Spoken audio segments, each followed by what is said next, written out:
हरिओम नमस्ते विद्यार्थी मित्रों।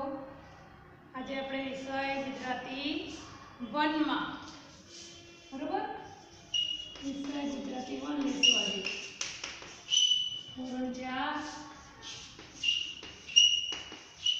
विषय गुजराती 1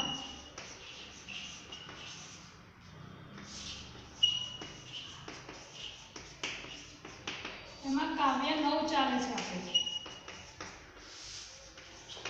हूँ तो पूछू जेना कवि छे सुंदरम। कौन छे कवि? सुंदरम।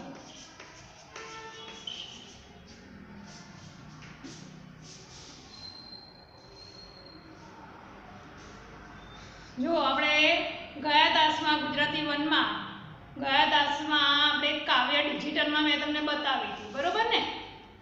जोई थी ने बधा डिजिटल में चित्र साथे बधुं डिजिटल में तमने समजाव्युं हतुं अने मैं पण तमने समजाव्युं हतुं बरोबर। अघरा शब्दों पण आपणे जोई लीधा हता। आज आपणे नोट में लखवानुं रहेशे। नोट में शब्द समजूती पहला लखीशुं। नवा पेज पर नवो पाठ छे એટલે नवा पेज पर पाठ काव्यनुं नाम लखी देजो અને પછી તે લીટી છોડીને શબ્દ સમજૂતી।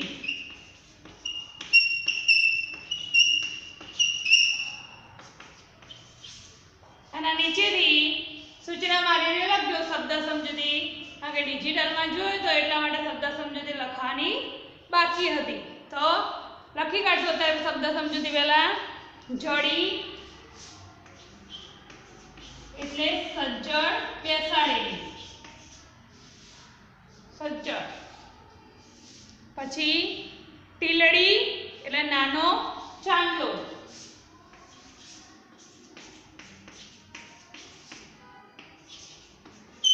નાનો ચાંદલો।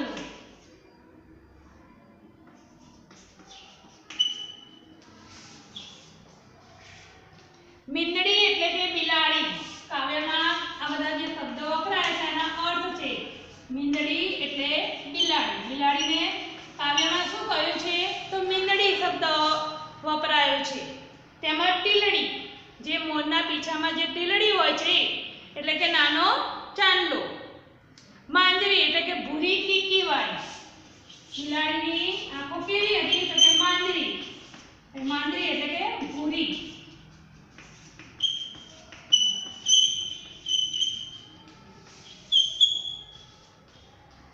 चकचकती એટલે ચમકતી। માંદરી આંખો હતી એ ચકચકતી હતી ને એટલે ચમકવું। ત્યાર પછી છે કીકી એટલે જે આપણી આંખોમાં પણ જે આંખની અંદર જે નાનો એવો જે કીકી નાનો એવો અવયવ છે એને શું કહેવાય છે? કીકી કહેવામાં આવે છે। કીકી એટલે કે આંખમાં દેખાતો ગોળ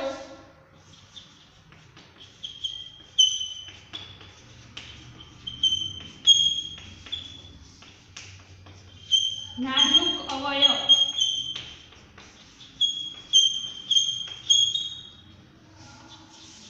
કીકી એટલે શું કે આપણી જે આંખોની અંદર જે ગોળ નાનું એવું ટપકા જેવું દેખાય છે એ અવયવ બરોબર એને કીકી કહેવામાં આવે છે। દેખંતી એટલે જ્યોતિ। કાવ્યમાં છે દેખંતી એટલે જ્યોતિ। ગાવડી ગાવડી શબ્દ વપરાયો છે ને તો ગાવડી એટલે ગાય।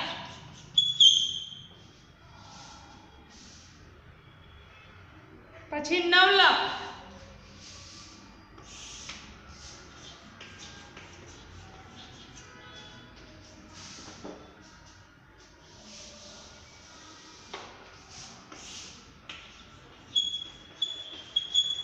એટલે કે અગણિત। 9 લાખ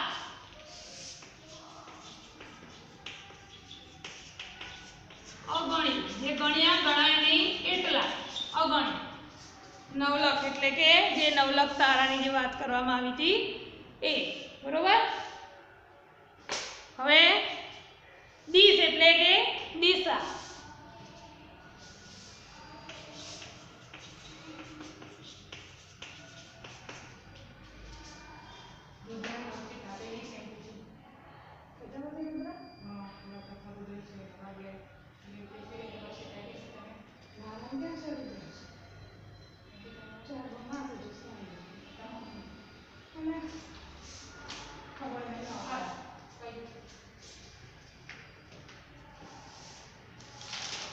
ચલો હવે આગળ આપણે આ જે શબ્દ સમજૂતી છે એ શબ્દ સમજૂતી લખી દેજો.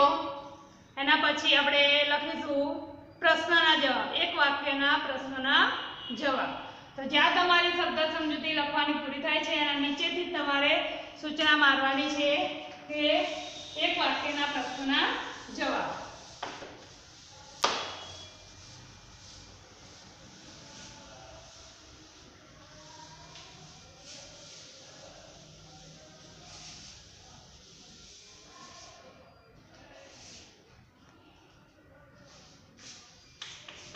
સૂચનામાં જો નીચે આપેલ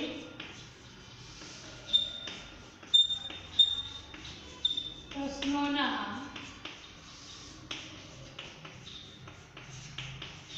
એક વાક્યમાં જવાબ લખો.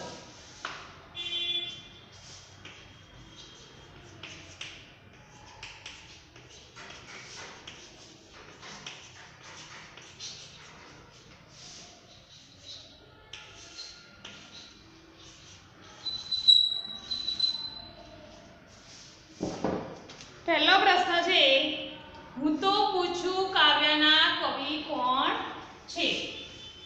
સૂચના માર્યા પછી લીટી છોડી દેજો. 1 નંબર, હું તો પૂછું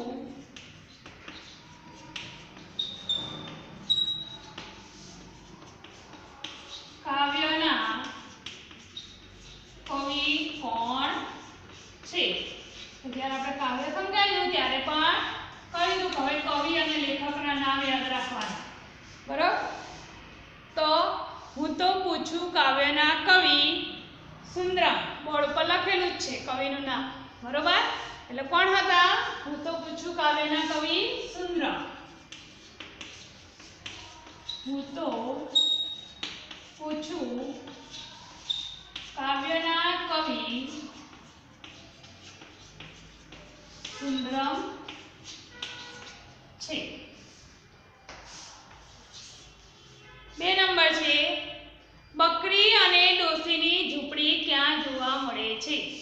આપણે જ્યારે કાવ્ય સમજાવ્યું ત્યારે ક્યાં જોવા મળી હતી બકરી અને ડોશીની ઝૂંપડી? એક નાની છોકરી હોય છે, એ છોકરી ચાંદાની થાળીમાં જોવે છે ને, ચાંદો જોવે છે, તો એ ચાંદાની અંદર એને શું દેખાતું હતું? તો એ ચાંદાની અંદર એને એક બકરી જાણે ઊભેલી હોય અને એક ડોશી ઊભેલી હોય એવું એને દેખાતું હતું.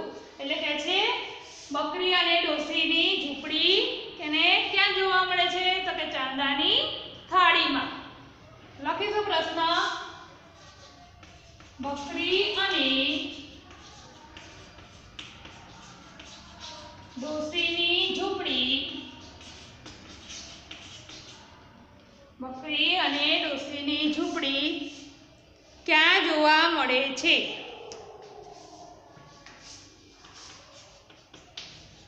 ક્યાં જોવા મળે છે?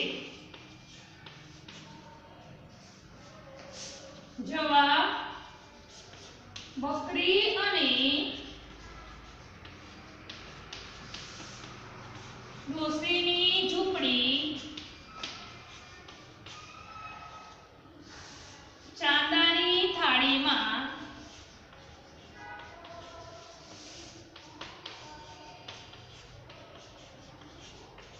જોવા મળે છે. હું તો પૂછું કાવ્યના કવિ સુંદરમ.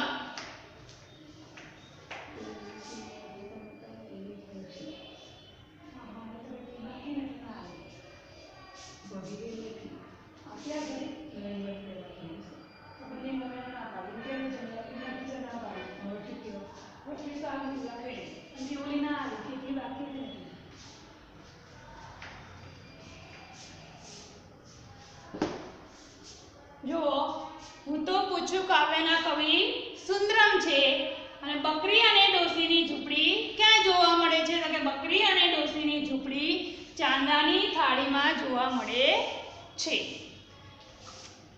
આગળ છે પ્રશ્ન નંબર 3. આંબાની ટોચે શું જોવા મળે છે?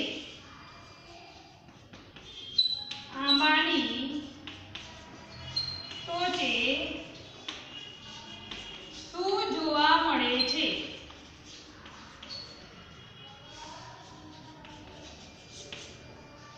તો આંબાની ટોચે શું જોવા મળતું હતું કે જ્યાં કુણા પાન, કુંપણો એટલે કે કુણા પાન એ જોવા મળે છે. શું જોવા આંબાની ટોચે શું હતું? જ્યાં આપણો હાથ પહોંચતો નથી ત્યાં શું હતું?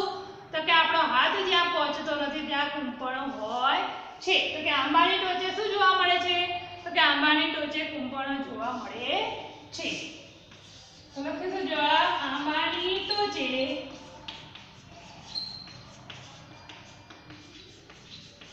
કુંપણો જોવા મળે છે. જવાબ પૂરો થયો. પૂર્ણ વિરામ. પ્રશ્ન પૂરો થાય છે ત્યાં પ્રશ્નાર્થ ચિહ્ન. આગળ પ્રશ્ન નંબર 4. મોરના પીછામાં શું છે? મોરના પીછામાં શું છે? પ્રશ્ન ચિહ્ન. તો મોરના પીછામાં શું છે? શું હતું મોરના પીછામાં? તો કે છે રંગ રંગવાળી ટીલડી.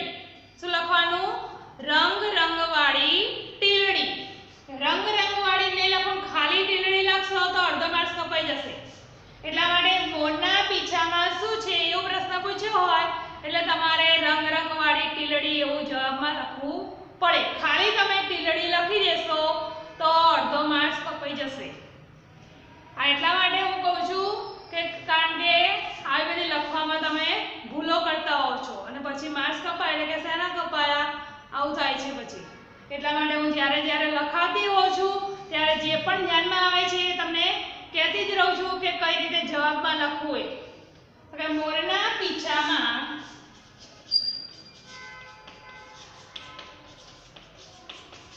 રંગ રંગવાળી ટીલડી છે. મોરના પીછામાં શું છે? તો કે મોરના પીછામાં રંગ રંગવાળી ટીલડી છે. જોઈ લઈએ આપણે એકવાર પ્રશ્ન. હું તો પૂછું કાવ્યના કવિ કોણ છે? હવે હું તો પૂછું કાવ્યના કવિ સુંદરમ છે. બકરી અને ડોશીની ઝૂંપડી ક્યાં જોવા મળે છે? તો કે બકરી અને ડોશીની ઝૂંપડી ચાંદાની થાળીમાં જોવા મળે છે. આંબાની ટોચે શું જોવા મળે છે? તો કે આંબાની ટોચે કુંપણો જોવા મળે છે. મોરના પીછામાં શું છે?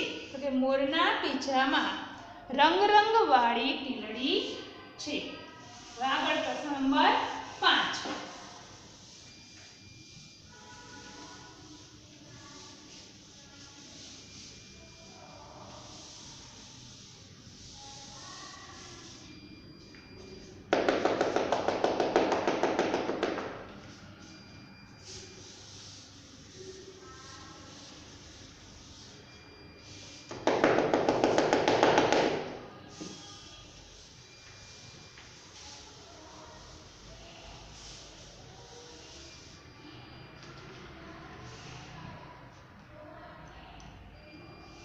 હવે પ્રશ્ન નંબર 5.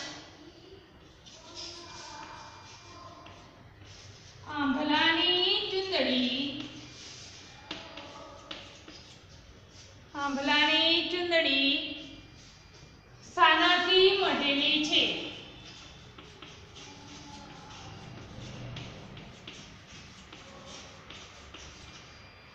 આંભલાની ચુંદડી શાનાથી મઢેલી છે? એટલે આકાશમાં જે તારા દેખાતા હતા એ તારાથી શું મઢેલું દેખાતું હતું કાવ્યમાં? તો કે છે આંભલાની ચુંદડી નવલખ તારાથી મઢેલી હોય એવું આપણને જોવા મળે છે. આકાશમાં શું દેખાતું હતું? તો તારા દેખાતા ને આખા આકાશમાં તારા. અને તારા કેટલા બધા હતા કે જે ગણાય નહીં એટલા બધા તારા હતા. એટલે નવલખ તારા જે અગણિત જેને આપણે ગણી શકતા નથી એવા. તો કે છે ચુંદડી શાનાથી મઢેલી છે? તો કે આંબલાની ચુંદડી એ નવલખ તારાથી મઢેલી છે.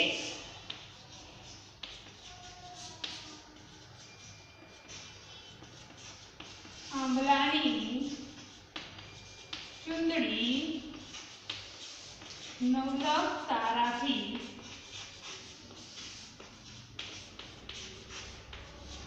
મઢેલી છે. આગળ પ્રશ્ન તમને ઊંધી રીતે પૂછે, જેમ દર વખતે લખાવું છું એવી રીતે આ વખતે પણ પૂછે ઊંધી રીતે, તો પણ તમને ખ્યાલ આવવો જોઈએ. હમણાં પૂછ્યું હતું કે મોરના પીછામાં શું છે? તો આપણે જવાબમાં લખ્યું કે મોરના પીછામાં રંગવાળી ટીલડી છે. હવે તમને એમ પૂછે કે રંગવાળી ટીલડી ક્યાં જોવા મળે છે? રંગવાળી ટીલડી ક્યાં જોવા મળે છે? તો જવાબને પ્રશ્નની રીતે પૂછ્યો છે, તો પણ આપણે શું લખવાનું? હવે રંગવાળી ટીલડી મોરના પીછામાં જોવા મળે છે. લખીશું જવાબ, રંગવાળી ટીલડી મોરના પીછામાં જોવા મળે છે. પ્રશ્ન નંબર 7. આંબની હથેળીમાં સૂરજની ભમતી શું છે? આંબની હથેળીમાં સૂરજની ભમતી શું છે?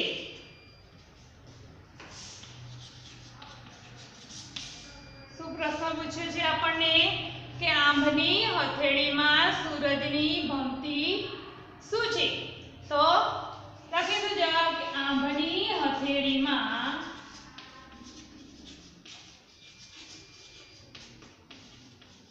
સૂરજની ભમતી ભમરડી શું છે? ભમરડી છે. બરોબર. પ્રશ્ન નંબર 8. પ્રશ્ન નંબર 8 છે ગાયના પેટે શેની ધોળી ધાર ભરેલી છે? ગાયના પેટે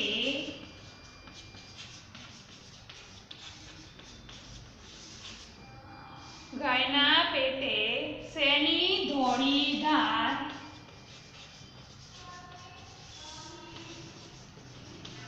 ભરેલી છે?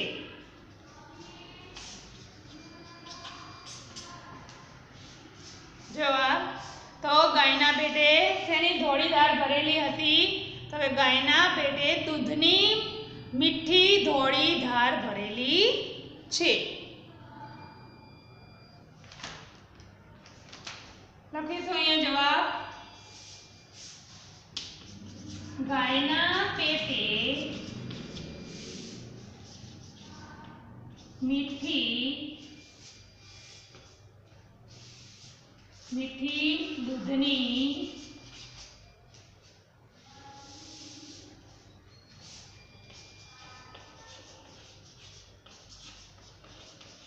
ધોળી ધાર ભરેલી છે. ગાયના પેટે શેની ધોળી ધાર ભરેલી છે? તો મીઠી દૂધની. બરોબર. શેની ધાર ભરેલી હતી? તો કે દૂધની. આગળ પ્રશ્ન નંબર 9. એ પહેલા જોઈ લઈએ. પ્રશ્ન 8 સુધી લખાવીએ.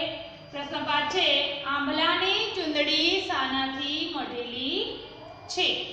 તો જવાબમાં લખીએ કે આંબલાની ચુંદડી નવલખ તારાથી મઢેલી છે.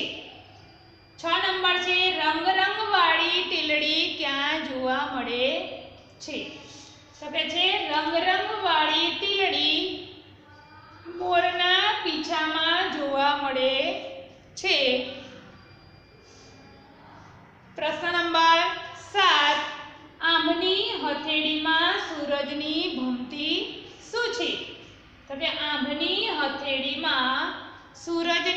ભમતી ભમરડી છે. 8 નંબર, ગાયના પેટે શેની ધોળી ધાર ભરેલી છે? તો કે ગાયના પેટે મીઠી દૂધની ધોળી ધાર ભરેલી છે. આગળ પ્રશ્ન નંબર 9.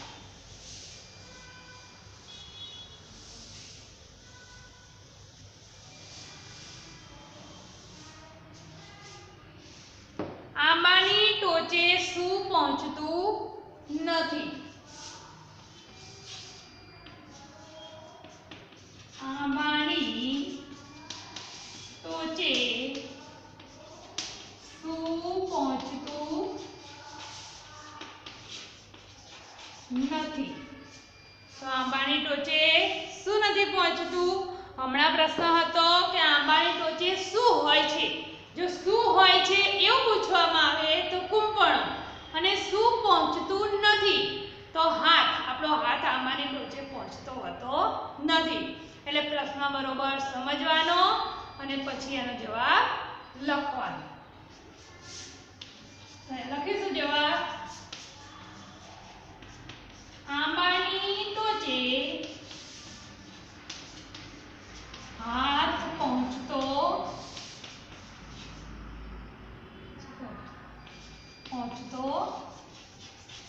નથી. બરોબર. શું નથી પહોંચતું? તો કે છે હાથ. પ્રશ્ન નંબર 10.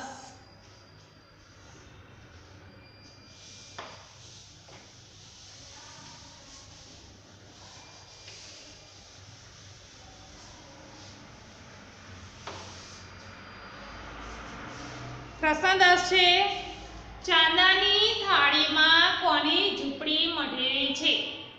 આની આગળ પ્રશ્ન આવી ગયો કે બકરી અને ડોશીની ઝૂંપડી ક્યાં જોવા મળે છે?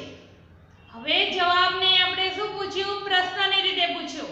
અહીંયા આની પહેલા પ્રશ્ન મેં બીજો નંબરનો લખાયો. એમાં એવું લખાયું કે બકરી અને ડોશીની ઝૂંપડી ક્યાં જોવા મળે છે? તો આપણે જવાબમાં લખ્યું ચાંદાની થાળીમાં. હવે એવો પ્રશ્ન જવાબને પ્રશ્નની રીતે પૂછ્યો છે કે ચાંદાની થાળીમાં કોની ઝૂંપડી જોવા મળે છે? તો આપણે જવાબમાં શું લખવાનું કે બકરી અને ડોશી. બરાબર. એટલે ઊંધી રીતે પ્રશ્નને જવાબને પ્રશ્નની રીતે પૂછે તો ખ્યાલ આવી જવો જોઈએ. તો લખીશું પ્રશ્ન નંબર 10. ચાંદાની થાળીમાં કોની ઝૂંપડી મઢેલી છે? કોની ઝૂંપડી મઢેલી છે? બરોબર. તો ચાંદાની થાળીમાં બકરી અને ડોશીની ઝૂંપડી મઢેલી છે. લખીશું અહીંયા જવાબ. ચાંદાની થાળીમાં બકરી અને ડોશીની ઝૂંપડી મઢેલી છે. બરોબર. શું લખ્યું? ચાંદાની થાળીમાં બકરી અને ડોશીની ઝૂંપડી મઢેલી છે. જોઈ લો પ્રશ્ન નંબર 9. આંબાની ટોચે શું પહોંચતું નથી? તો કે છે આંબાની ટોચે હાથ પહોંચતો નથી. શું જોવા મળે છે? તો કૂંપણો લખવાની, જેમ હમણાં મેં તમને સમજાયું એમ. બરોબર. અને શું પહોંચતું નથી? તો હાથ. આ પ્રશ્ન બરોબર સમજવાનો અને પછી લખવાનો. 10 નંબર છે, ચાંદાની થાળીમાં કોની ઝૂંપડી મઢેલી છે? તો કે ચાંદાની થાળીમાં બકરી અને ડોશીની ઝૂંપડી મઢેલી છે. બરોબર. અહીંયા તમને મેં પ્રશ્ન નંબર 10 સુધી લખાવ્યું. કાવ્ય 9 એના 10 પ્રશ્નો મેં તમને લખાવ્યા. આ 10 પ્રશ્નો તમારે લખેલા નોટમાં લખવાના છે. બરોબર. હવે પછીનું જે છે એ આપણે એના નીચે હજુ પ્રશ્ન થોડા બાકી છે, એ હવે પછીના તાસમાં હું તમને લખાવીશ. બરોબર? આટલે સુધી દરેકનું લખેલું હોવું જોઈએ અને દરેકને ખ્યાલ આવી ગયો ને? હવે પાઠ 8માં આપણે પત્ર લેખન વિશે શીખ્યા હતા. પાઠ 8 શું હતું કે પત્ર લખવાની મજા. તો પત્ર કઈ રીતે લખાય આપણને દરેકને ખ્યાલ હતો જ, એટલે એ પાઠ આપણે સમજ્યા. હવે કાવ્ય 9 હું તો પૂછું, જેમાં એક નાની બાળા હોય છે, બાળકને એના મનમાં ઘણા બધા પ્રશ્નો થાય છે, એના વિશેની બધી માહિતી છે જે આપણે ડિજિટલમાં જોયું અને સમજ્યા પણ ખરા. અને તમને 10 પ્રશ્ન લખાવ્યા. હવે પછીના તાસમાં આપણે આગળથી પ્રશ્ન નંબર 11 થી ચાલુ કરશું.